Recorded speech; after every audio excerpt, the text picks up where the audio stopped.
Hey everyone, today I'm recommending one perk for each killer. I'm going to try and choose some slightly strange ones, and a unique one for each killer. Let's get into it. Starting off with Trapper, we have Hex Crowd Control. This perk blocks window vaults when they are fast vaulted through by survivors, for 20 seconds. This is great for Trapper, as if someone vaults a window and there's no trap there, then the window gets blocked, and they have to move to the next tile, where it's pretty likely you do have some traps set up. The constant blocking of windows is also just going to make your chases a bit more oppressive, without needing to do anything really. Basically, this perk is great for herding survivors into preferable areas, with traps, and even when they don't move areas, the blocked windows are still a big help in chase. This hex is one that has to be broken for survivors too, as it can be quite strong if left up, making it a good distraction from gens also. My choice for Wraith is Starstruck. Starstruck is a perk that makes survivors exposed for 30 seconds if they're in your terror radius whilst carrying another survivor, this persisting once you've hooked them.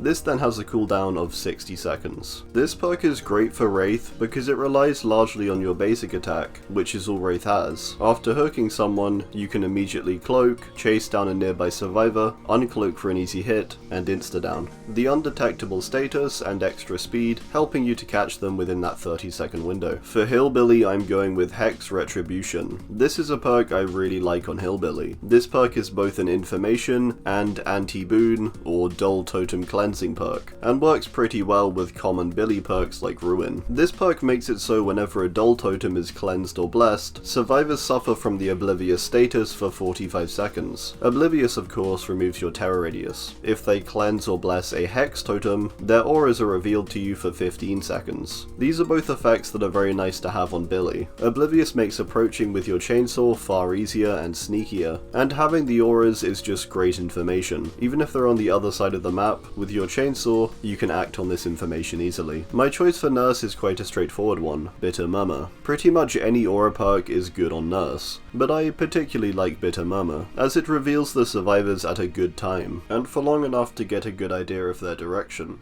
This perk activates after a gen completes, revealing survivors within 16 meters of that gen, for 5 seconds. This allows you to not only get a good idea for survivor position and the direction they are next headed, but also how many are in a certain area. As you have such speedy movement as Nurse, this perk is really nice to have. If all gens are completed, you also see all survivor auras for 10 seconds, which is nice if you're not the best Nurse, like me. For Shape, I'm going with Fire Up. This is mainly because with Myers, you're almost guaranteed to lose a good 3 or so gens before you even begin to get a good amount of pressure. Myers is so slow in the early game, and this perk basically just gives you a little bit of a buff to help you out with that. For every generator completed, you gain a 4% boost to action speeds. This includes picking up and dropping survivors, breaking pallets, walls and generators, and finally it increases your vault speed. These tokens stack up to 5 for 5 gens, and to a total of 20%. The vault speed in particular is really nice to have for Shape, and plays in well to his already increased vault speed when in tier 3. For Hag, I'm going with Blood Echo. This perk I like for Hag, as it's great for stopping people from dead harding away from traps, and generally is a good perk to force people away from areas and go and heal before they try and begin to work on the objective once more. This perk activates after hooking someone. Once hooked, all injured survivors will suffer from the exhausted and hemorrhage status effects for 45 seconds. As Hag, you can get multiple hits in quick succession pretty easily, and when you down someone and get them hooked, this perk is a great little extra debuff to add. My pick for Doctor is Dead Man's Switch. This perk activates after hooking someone, and lasts for the next 45 seconds. During this time, if anyone leaves the generator they are working on, it will become blocked by the entity, until this 45 seconds is over. This works particularly well for Doctor because of his shock attacks. When these hit survivors, it will briefly throw them off the generator, forcing it to be blocked by Dead Man's Switch. A lot of the time too, survivors will simply let go as soon as they hear you charging your static blast, also blocking the generator, knowing that they're going to be thrown off. This perk is particularly effective with your large static blast attack that covers your terror radius, and also difficult skill checks forcing survivors off gens. For Huntress, we're going with a slightly odd one, Oppression. This perk activates when kicking a generator. Once kicked, 3 other random generators will begin regressing also. If a generator selected is being repaired, the survivor repairing it will receive a difficult skill check. I like this purely for the fact that it's a fairly reliable way to keep gens regressing as Huntress, without relying on hexes, or needing to always go to every gen with something like pop. It's a nice in-between. Also, if survivors fail the hard skill check, sometimes you can then use that to get a long range hit, if you're particularly good. For Cannibal, we're going with Nemesis. This perk activates after getting stunned by a pallet or a flashlight. Whoever stuns you will become the Obsession, and will get the Oblivious status for 60 seconds. Their aura is shown to you for 4 seconds too. I like this perk for Bubba, because when playing him, I get stunned a ton. After getting stunned, it's nice to know you then have the advantage of no terror radius for the survivor you're looking for. Getting the jump on them, and having the insta-down potential of your chainsaw is a powerful combo. And 60 seconds is plenty of time to utilize this. Even if you don't end up going for that survivor, you still get the passive pressure of them likely being far more cautious as they're affected by Oblivious. For Nightmare, we're going with Thrilling Tremors. This is one of my favorites on Nightmare. This perk will block all generators not being worked on for 16 seconds after picking up a survivor. This pairs really well with Nightmare's teleport ability. You can see the blocked generators with white auras, and then teleport to the ones being worked on, allowing you to easily apply pressure in the correct places. This perk does have a cooldown, but it's 60 seconds, so not too bad, depending on how quickly you get your next down. On Pig, we have Monitor and Abuse. This perk I like for a few reasons. First off, it makes your field of view 10% larger when out of chase. This is so nice for when you're going for an ambush attack and moving around whilst crouched. The extra space is just really nice for movement and general visibility. This perk also reduces your terror radius by 16 meters when out of chase, and increases it by 8 meters when in chase. This gives a really nice fluctuation of stealth and pressure when necessary, which is basically what Pig is all about. It also allows you to have relative stealth without always needing to be crouched. For Clown, I'm going with Jolt. Jolt is a perk that will explode all generators in a 32 meter radius whenever you down a survivor. This is particularly good for Clown, as it's hard enough already to be pressuring gens. This really helps to get a leg up on keeping gens regressing without needing to go and physically kick the generator. Inevitably, you're going to have something like Ruin on, but once that's gone, Jolt is going to really streamline your gameplay, allowing you to keep pressuring survivors without worrying about going out of your way to kick a gen. For Spirit, we have Make Your Choice. This perk activates after a survivor unhooks another, and with you standing 32 meters away. The person who does the save becomes exposed for the next 60 seconds. This is great for Spirit, who can hook, move away, and quickly face back, making use of her deceptive face power as a means to further confuse and panic the exposed person. I like this perk a lot too because it's a great one for passive pressure. When someone sees this pop up, they typically panic and will avoid gens too. For Legion, my choice is Bamboozle. This perk is a great pick for Legion because you can vault windows far quicker than almost any killer whilst in Feral Frenzy. This perk allows you to vault 15% faster, and further blocks windows you vault through for 16 seconds. However, you can only have one blocked at any given time. This perk is solid for most M1 killers anyway, as it helps you cut down strong loops by denying windows. With Legion, the extra speed in Frenzy gives a better chance to hit everyone with its quicker vaults and zoning potential. Super useful perk. For Plague, I'm going in big with Hex, Devour, Hope. This perk I think is really effective on Plague, and one which people don't really expect.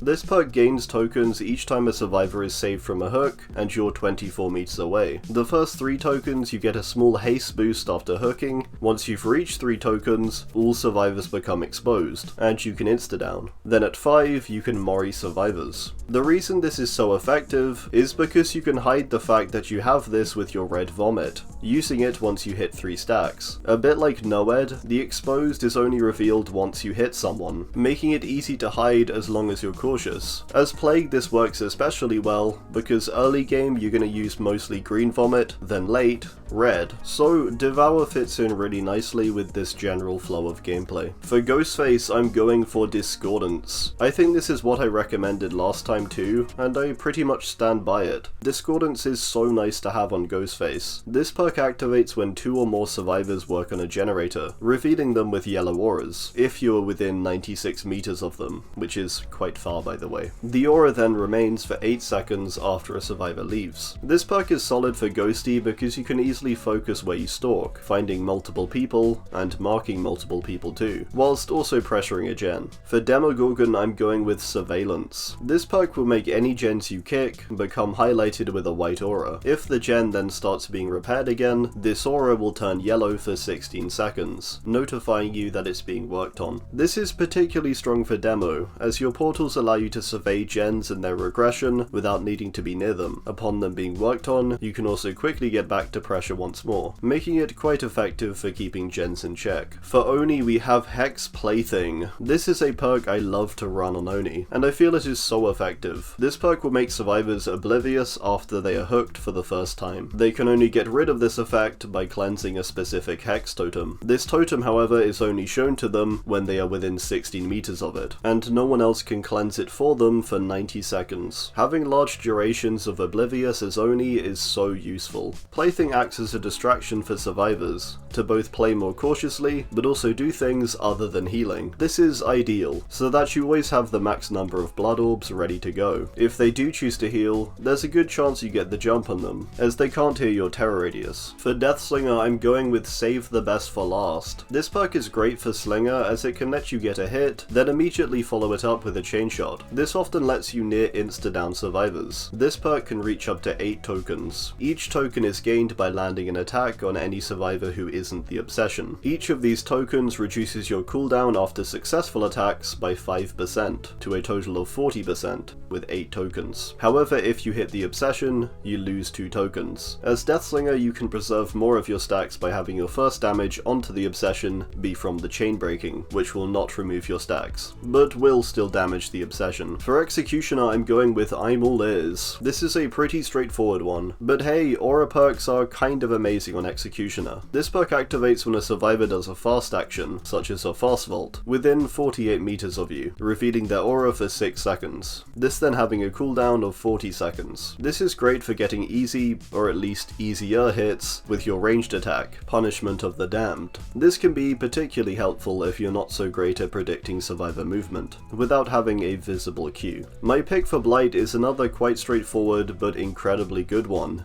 Enduring. Enduring reduces your stun duration by 50%. Quite simply, pallets are going to get slammed on your face all the time as Blight, and with Enduring it's going to matter even less than it currently does, allowing you to get hit, break a pallet, and still easily catch up to the person you're chasing. Again, just really nice to have. For Twins, we're going with Franklin's Demise. I feel bad for recommending this, because I hate facing it, but I do think it's a genuinely solid perk for the Twins. This is largely because of how the Twins play. Being able to be in 2 places at once and having a dropped item that a survivor will likely want to retrieve means at any given time you can draw the survivor towards you and get easy downs with combinations of hits from Charlotte and Victor. My pick for Trickster is Agitation. Agitation increases walk speed whilst carrying a survivor by 18%, and also increases your terror radius by 12 meters. Trickster thrives off of momentum, and maintaining that momentum. One of the biggest things that kills momentum is having to hook people. Agitation just basically makes that a bit more bearable, particularly as your base movement is 4.4 meters per second. For Nemesis, we're going with Hex the Third Seal. This is a fairly niche perk, but one I really love to run on almost any killer. The reason I've picked it for Nemesis though is because of the ease of application.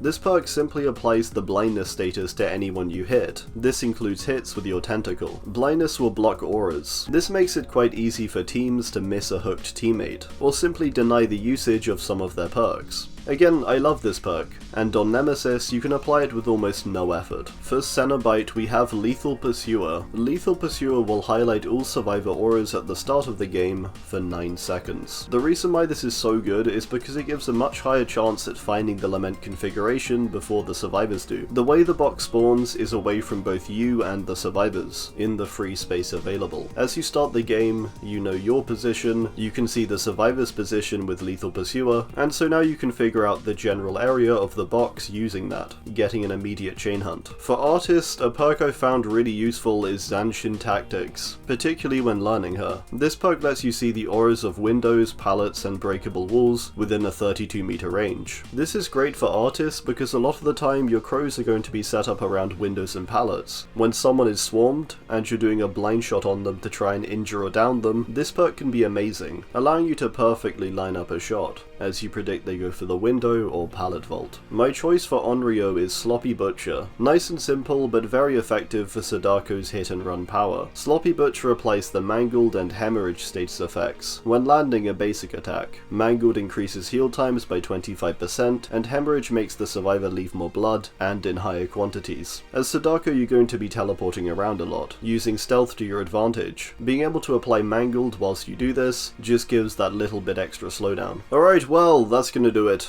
I do hope you enjoyed, and be sure to drop your own perk picks down below. Thanks, and goodbye.